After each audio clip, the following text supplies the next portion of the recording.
Hello, hopefully you can hear me now. Martin Petz here from F24, and a very warm welcome to this webinar from F24 in association with Risk New Zealand. It's just gone 4:30 here in New Zealand, so I'm going to get started. Hopefully I can still see people joining. We're recording this session, I should let you know as well, so anyone joining late can get the recording if they miss anything, but we'll get started anyway, and people can carry on joining. Hopefully you can all hear me. Please flag up if you can't hear me, just raise a hand in the interface there.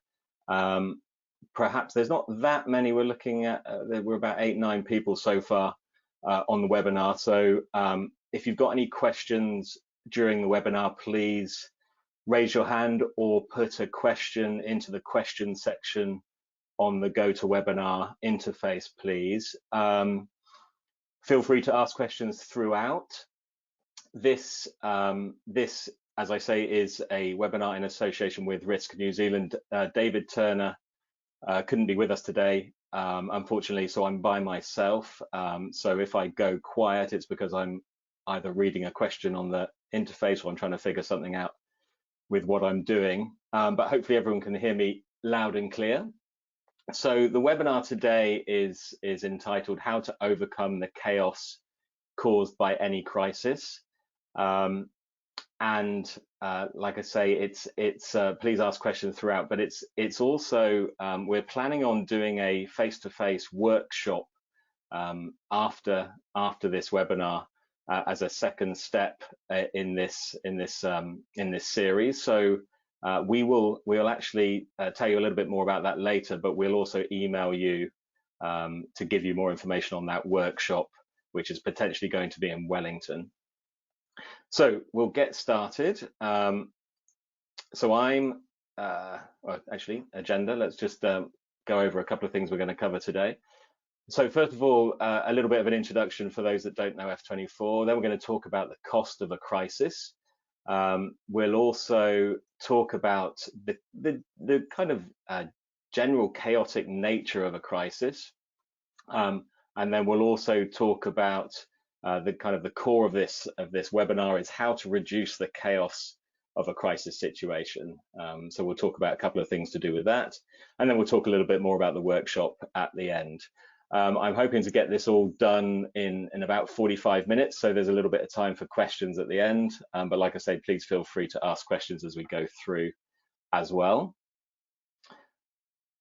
So for those that don't know me, I'm Martin Petz, F24. I actually hail from the UK, if you hadn't already guessed. Came over almost 2 years ago now, so as everyone reminds me, conveniently arrived and left the UK before COVID. So been very lucky being here in New Zealand for the last just under 2 years. F24, I'm just looking at the names here. I don't think I recognize many of the names on the call, so I'm assuming that people don't know about F24. So we are a crisis management and communication company, a software company, been around for about 20 years. We were founded in Germany, in Munich, and we've been working in this sector for quite a long time, and we're in the Gartner report for EMNS, which is Emergency Management Notification Services. We're about 200 employees worldwide, and you can see most of the offices in the map there on the right-hand side. And we have over 2,500 clients at this point that we work for around the globe. And there's also some stats and some numbers on our turnover and some of the companies that we cater for.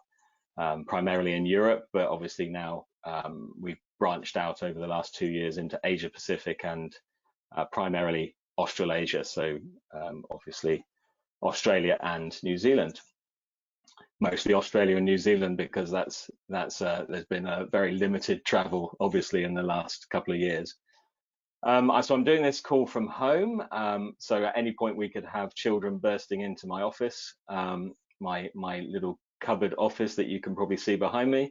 But hopefully that won't happen and won't be too embarrassing. So just a kind of an idea of some of the companies that we work with. We're a very horizontal product, if I can term it that. So we work with clients across the board. We don't really provide a solution that is so specific to a particular industry that that's all we focus on. We actually, any kind of medium to large organization we work with our crisis management software to help those companies deal with and handle crisis situations more efficiently, quickly, and professionally. So that's why we exist and what we do as well as we possibly can. As I say, these I can send out. Actually, we're recording this, so I can send out the recording, or Risk New Zealand will send out the recording. I can also send out the slides as well, and I will do. I'll send that to everyone on the call. So we got a good number. We've got about 15 or so people on the call now. We had about 30 registered, so that's probably about what I'd expect. 15 people on the call. So please, that's not too many people for questions going through the presentation. So please feel free. Okay. So the cost of a crisis. So I wanted to start off by putting a few numbers around a certain type of crisis. And this presentation is not solely about a cyber attack as a crisis. It's about any kind of crisis that affects an organization or affects a company's ability to do what they're there to do. But the question to start with is, how relevant do you feel a cyber attack is to your organization? So if I just talk about some figures from a bit of research that was done by a company or by an institute called Ponemon and Kaspersky, the antivirus company, Kaspersky Analysis. I've got the links to this research. If you're interested, just let me know. I can send you the links to the background to this analysis. So what they found was that per hour for a medium-sized company, and that's 250 to 1,000 employees, it can cost and sorry, this is in euros. The research was done in Europe. So it can cost 74,000 euros per hour in a cyber attack. So that's for a medium-sized company, 250 up to 1,000 employees. For a large enterprise, so anything above 1,000 employees, it can cost 700,000 euros per hour. Further, they looked at the usual recovery time, or how long the cyber attack impacted the business, and on average, they found that was 18.5 hours. So if we do the sums and actually look at the probability of a Europe, remember this is a European study, the probability of a European organization being impacted by a cyber attack, it was actually 50% chance over 2 years. So if we multiply by 0.5, that gave them a potential damage from a cyber attack to an organization, like I say, in Europe, of 685,000 euros for one cyber attack that actually got through and impacted the company. And as the probability says here, that's for these size of organizations, the probability of that happening is 50% within 2 years. Again, I don't know of any study done in this part of the world, but it would be interesting to find out. I might look into that actually. So for a large company, obviously doing the sums, it's much larger. The impact, the monetary impact, 6.5 million euros for a crisis impacting a company from a cyber attack.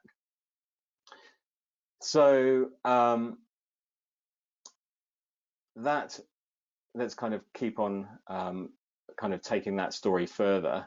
So that's if we look at, obviously there's been recent issues in New Zealand with the Waikato DHB about a month ago now, where they had some issues with a cyber attack, took their systems down, took their IT and telephony out of action.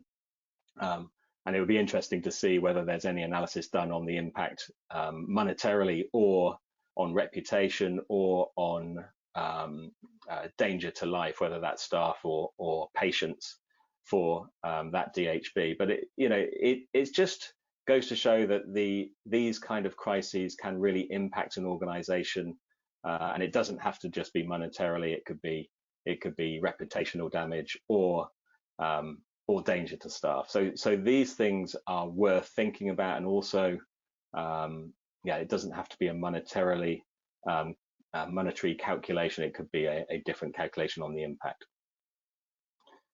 So cost of a crisis. So if we have a look at some stats, some other reports. So if we have a look at this is a report done by the BCI, Business Continuity Institute. And this was a report that came out, where are we now? It was February this year, so February 2021. And it kind of looks at organizations that have tools in place for responding to crisis situations. And this doesn't have to be cyber attacks, this could be any kind of crisis situation. And people used to talk about being able to respond within an hour, so the golden hour. But these days, organizations and experts in crisis management talk about being able to mobilize or react to crises within 5 minutes. So this research, this survey actually asked organizations how quickly you can respond to a crisis in your organization. So those with software as a service, so tools that were software as a service. So that means that tools were able to be activated or used in parallel with IT systems. So if you lose your IT system, you still got software as a service tools to rely on if you lose your normal systems.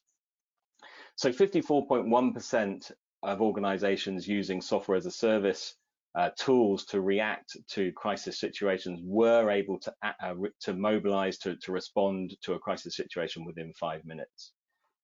That reduced to 32.9% of organizations that used on-premise installed software. So the main difference there really is on-premise software could be vulnerable to a cyber attack. Obviously, software as a service could also be vulnerable to a cyber attack, but it's less likely that you might have a cyber attack crisis on premise and a cyber attack with the tool that you're using. So that was a reduced percentage of organizations that were able to respond that had on-premise installed software.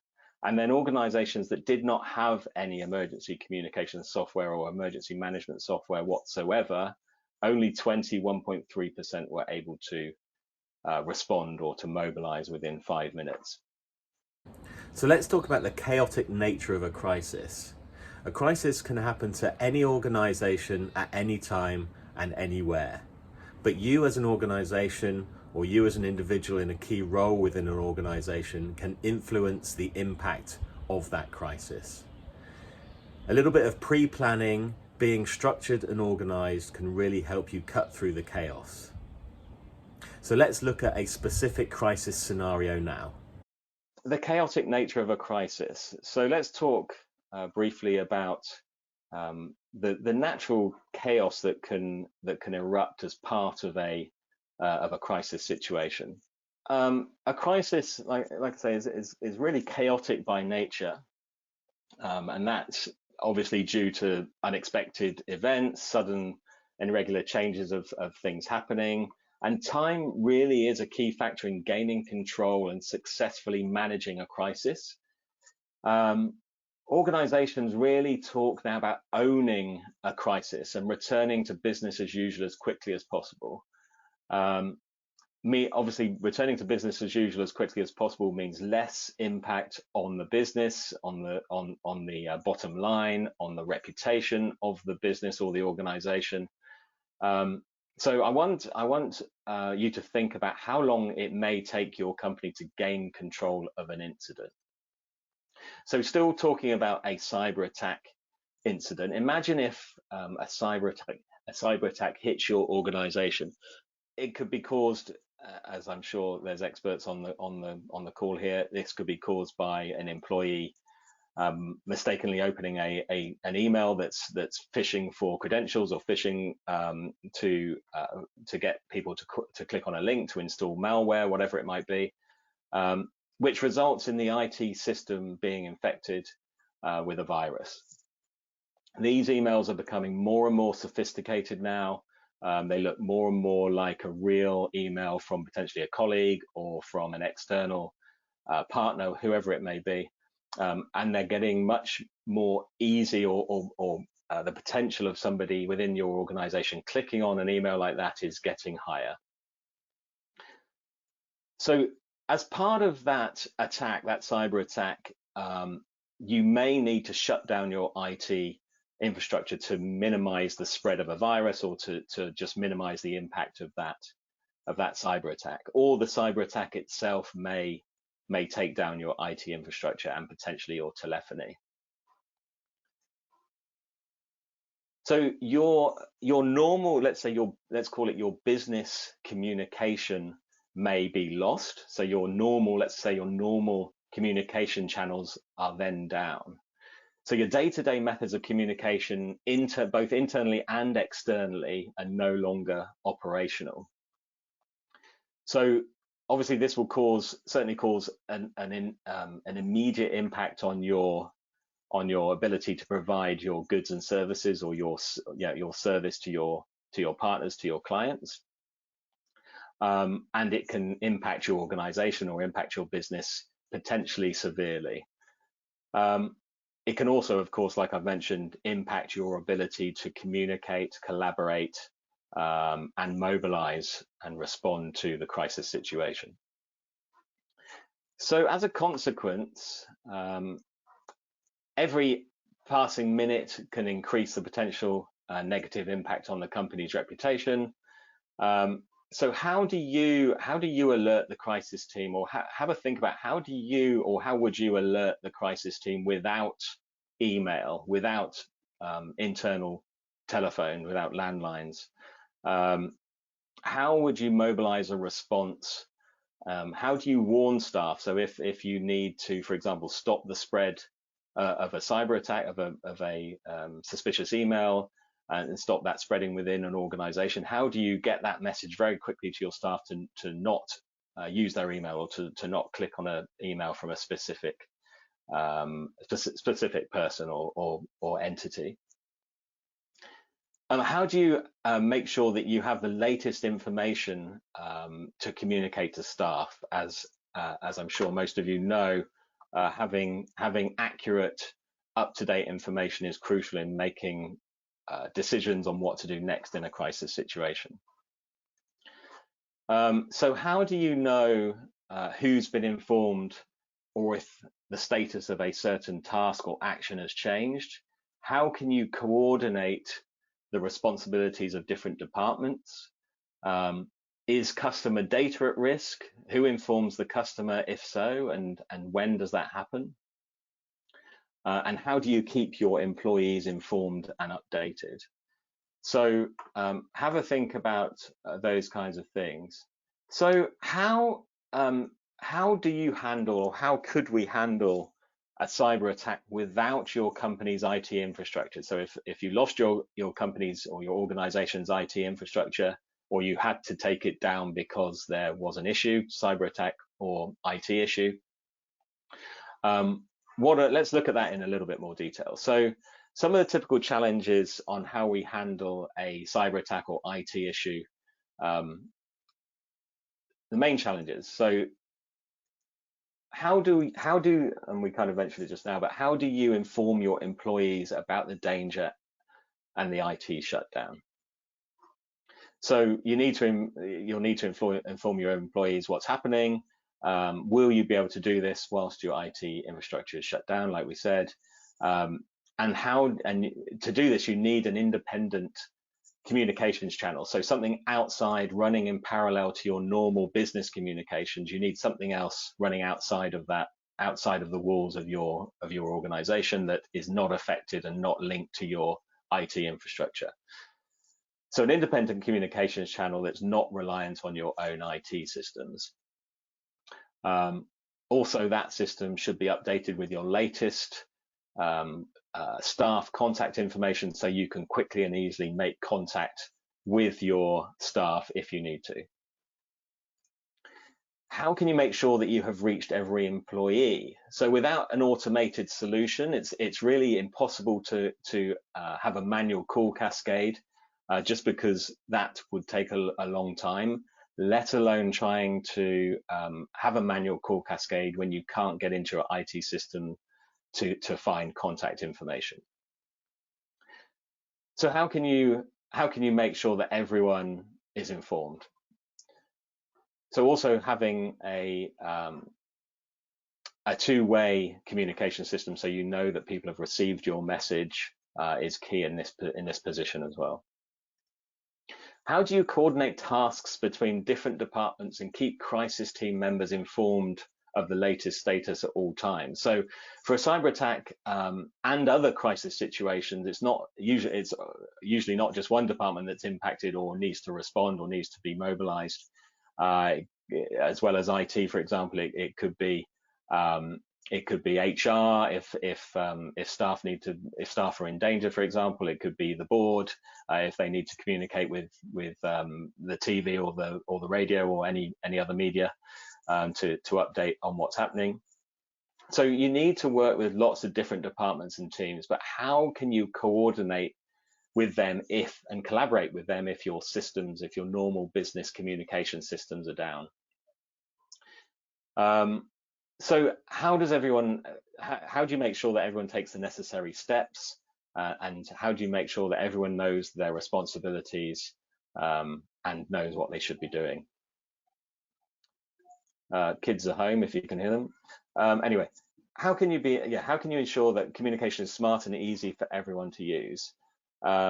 So during a crisis, there are multiple information flows, and participants, and not everything is always relevant to everyone. So it's very important to communicate the right information or the right tasks to the right people, rather than more of a laser approach rather than a scattergun approach to the crisis.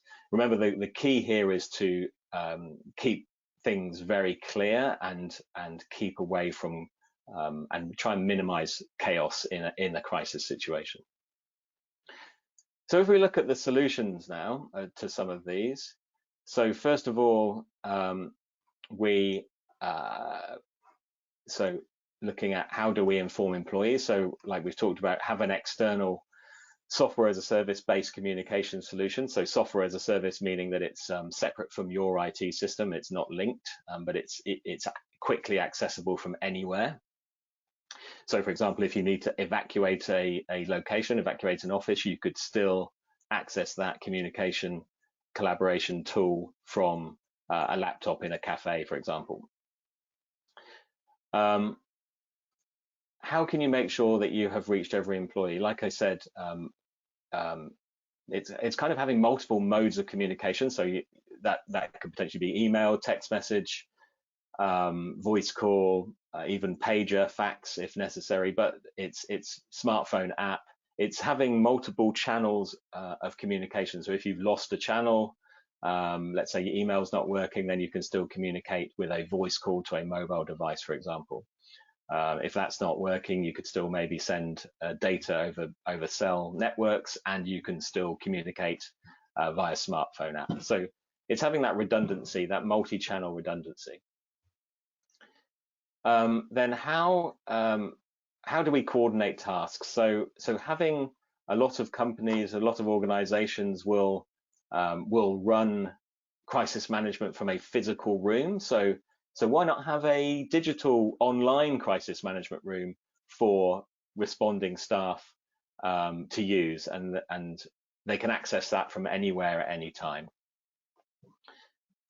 And then lastly here, how do we ensure that communication is smart and easy for everyone to use? So a secure and structured communication platform.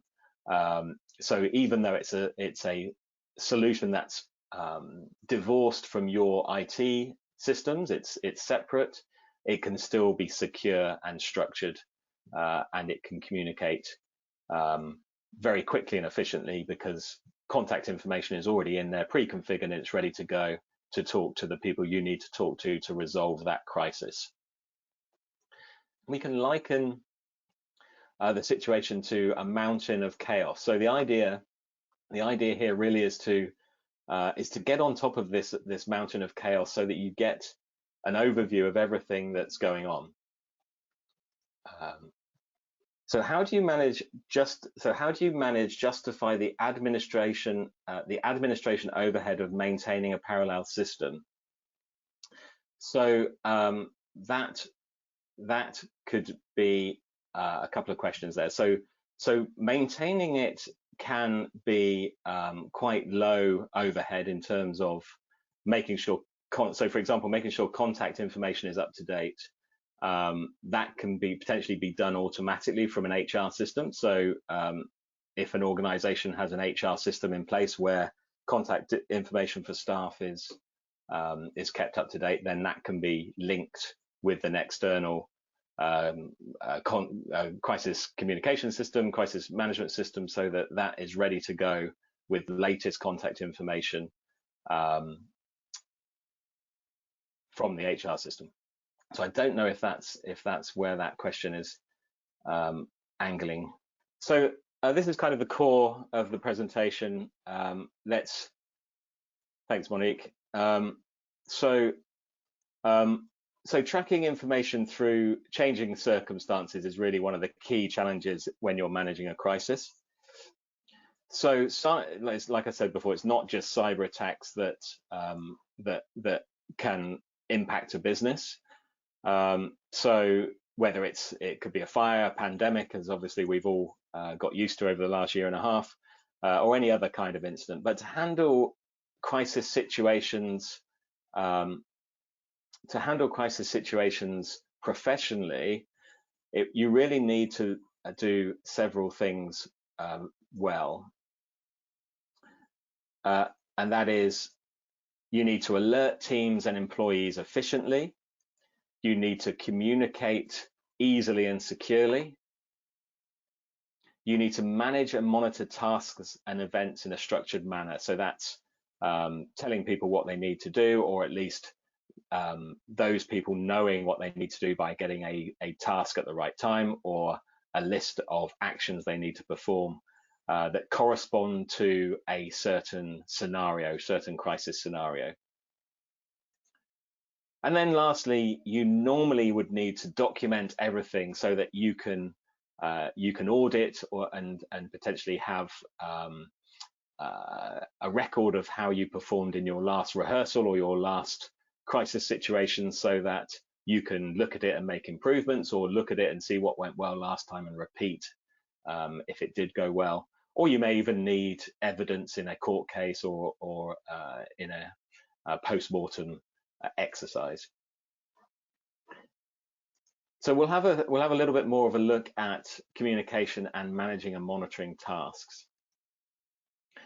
So there's another way of managing crisis situations a little bit more effectively, and that's managing crisis situations within different levels within an organization. So we can look at different levels within an organization in a couple of ways. So you can talk about your strategic level. So that could be upper management, board level.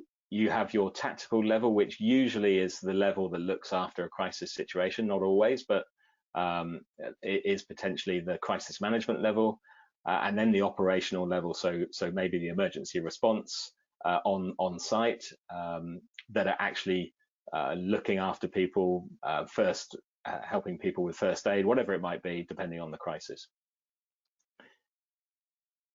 So let's have a quick look at an example of how that may work. So just looking at a very basic example of how a grocery, so like a Countdown or a New World might be dealing with something in terms of a supply chain issue, let's say in a COVID situation where people are buying up stock in a certain product line.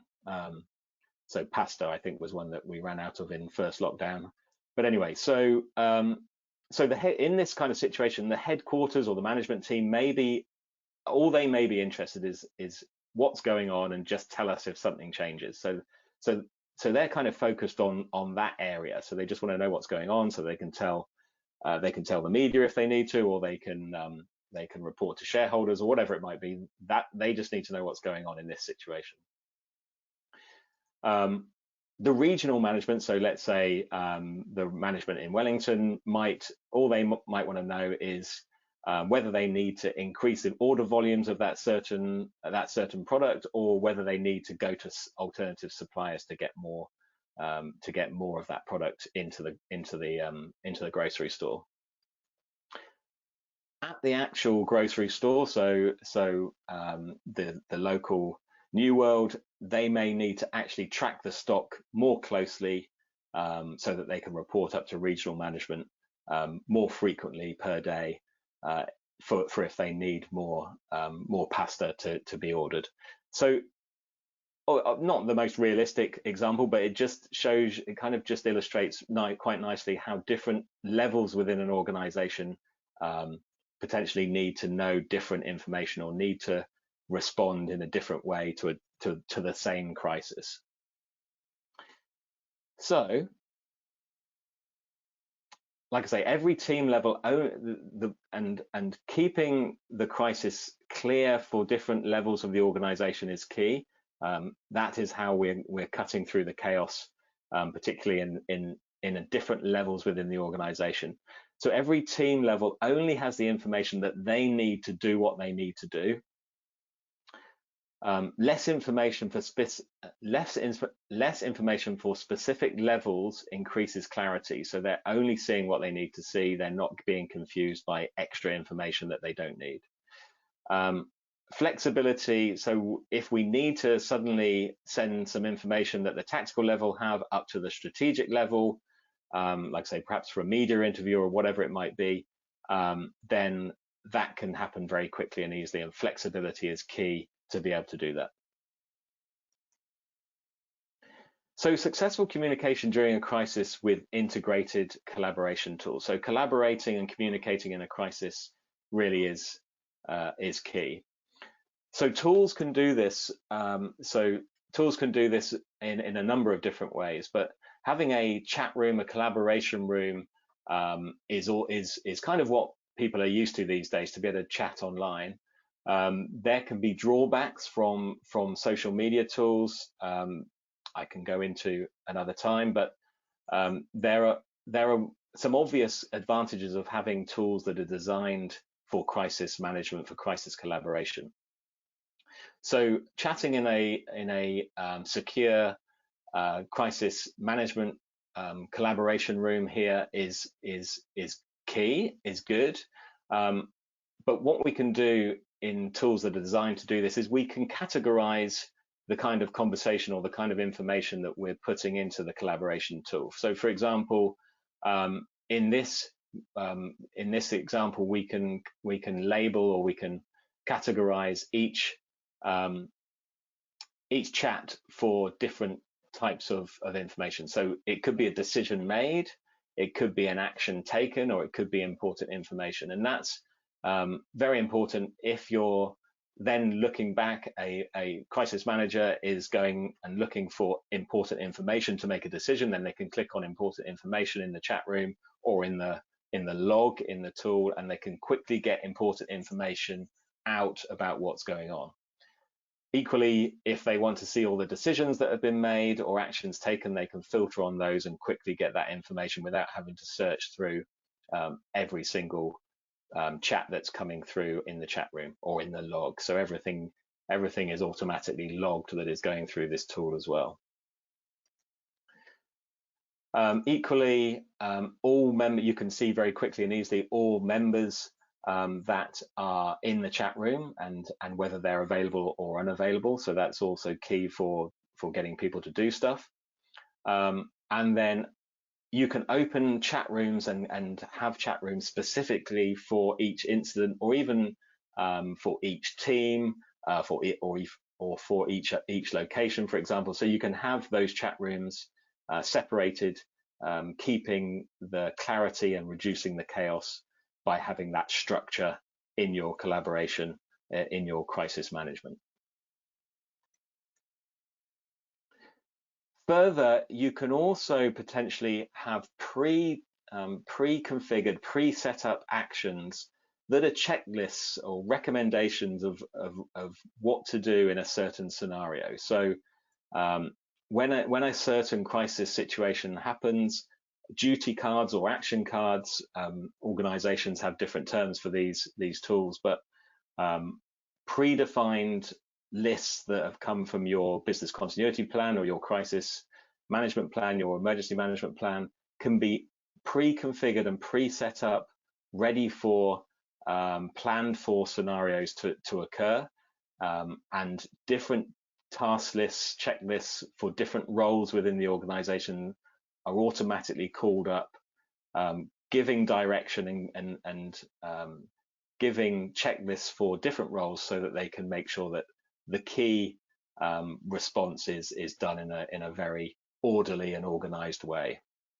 Again, this is cutting through confusion and chaos, because staff can be empowered to react to what they should be doing, but also it kind of frees up thinking space to be able to think outside of the box and respond in a perhaps more effective way, because they know that the core tasks are being done, because they can tick them off the checklist.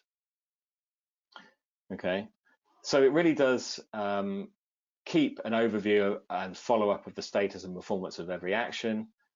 Create and maintain your own. You can create and maintain your own library of action cards or checklists ready for each scenario. You can obtain action cards relevant to handling specific types of incidents, and you can sort actions using action-based severity criteria. So if it's a more severe incident, then things can get escalated, deadlines can be set for different tasks, etc., etc. And you can control access to different content or roles depending on who you need in that crisis situation. So all these tools are there and they're available for you to respond more quickly to a crisis scenario with more clarity and less chaos. So the whole process is really focused around pre-planning. So you have your incident in the middle of this slide here. So your planning that you've probably already done, you have your business continuity plan, or you have your business impact analysis or emergency management plan, and you're taking what you've already planned and using that to configure a response to a pre-planned scenario. So if you're planning for a cyber attack, you know what people need to do in that situation. If you're planning for a pandemic, then you know what people need to do in that situation. And that's all pre-configured in the tool so that when the incident occurs, you can hit a button, you can create a new incident, you can then start reacting and responding, and getting teams and other roles within your organization to react and respond to that incident. Then after the incident in the middle, you can then mobilize by notifying using the same platform, and then you can manage and handle the crisis potentially with your online digital crisis room, everyone logging into the same place to manage the crisis, and then recover and get back to normal as quickly as possible. So it's the whole process. So really have a think about whether you cover all of these aspects, or whether you have any blind spots in your organization, or do you work with this kind of integrated approach from from business continuity plan, pre-planning, pre-configure, and plan for different scenarios, and then react and manage and recover.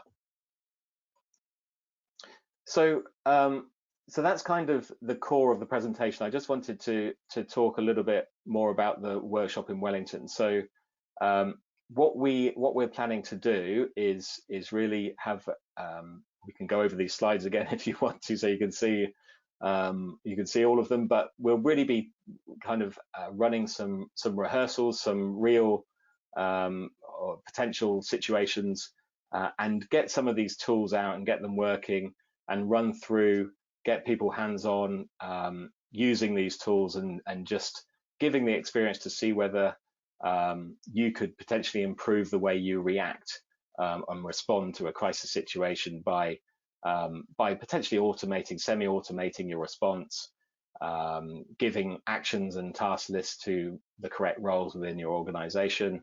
And we're gonna run some tabletop exercises and go through some scenarios and use some of these digital tools to help get through those scenarios. Like I say, we'll send out emails about this over the coming weeks, so please keep an eye out for information about the workshop, and let us know your interest in participating. So a little bit more about F24 just to finish. So F24, we're really here to enable businesses to save lives and values. So that's why we exist, why F24 is here. So as you would expect, we have software that can help in these crisis situations. So we have kind of two parts to the tool. The first part is the emergency notification service side. So this is really communicating and mobilizing within your organization in a crisis situation. So that's kind of the first pillar of our solution. And then the second pillar is more about managing a crisis by having these digital crisis management rooms where people can log in, they can perform their tasks, check them off the list, collaborate with different teams and colleagues and response teams within the organization, and everything is documented clearly and easily and semi-automatically, so that everything is done from the same place, from the same platform. This is the kind of thing you should be looking for in a crisis management tool or emergency notification service if you're interested in looking at something like that. And we or Risk New Zealand can certainly help give more information if you're interested in looking for these kind of tools. So you want tools that are quick to set up, easy to use. I think there was a question about overhead. So you definitely want tools that are easy to use. And aren't going to be too difficult to train people on and get working within your organization. You want to make sure they're available all the time. So these tools need to be there when you need them. So 99.99% guaranteed availability is something you should look for. ISO certified is very important. So making sure that these tools come up to the ISO 27001 for information security and 22301 for business continuity, making sure that they have those certifications to give you the confidence that that they're going to be there for you when you need them. 24/7 support and things like that is very good to have as well, and having a proven solution that's already used in many organizations around the world is also key. So just to summarize, really to cut through chaos, pre-planning and automation tools do really help enable a more structured approach and more organization to really cut through that chaos, increase clarity and cut through the chaos. So like I said, having all the functionality in one place is key. Being able to communicate, being able to manage is very important. And then Being able to separate amongst different levels within the organization is fantastic. That often applies more to larger organizations, but it could be equally relevant depending on the type of organization you are. So you want easy communication and collaboration within the crisis management team and with external stakeholders. Having incident-specific action cards to get a digital overview and structure of tasks, so giving different roles checklists so that they can easily perform what they need to do, whether it's during a training exercise or a real incident. Having comprehensive and secure alerting and notification is very important as well, being able to communicate perhaps when you've lost your normal way of communicating as you would in a business way. So if you're losing your email and potentially your telephony, then you can still make sure you can still communicate is important.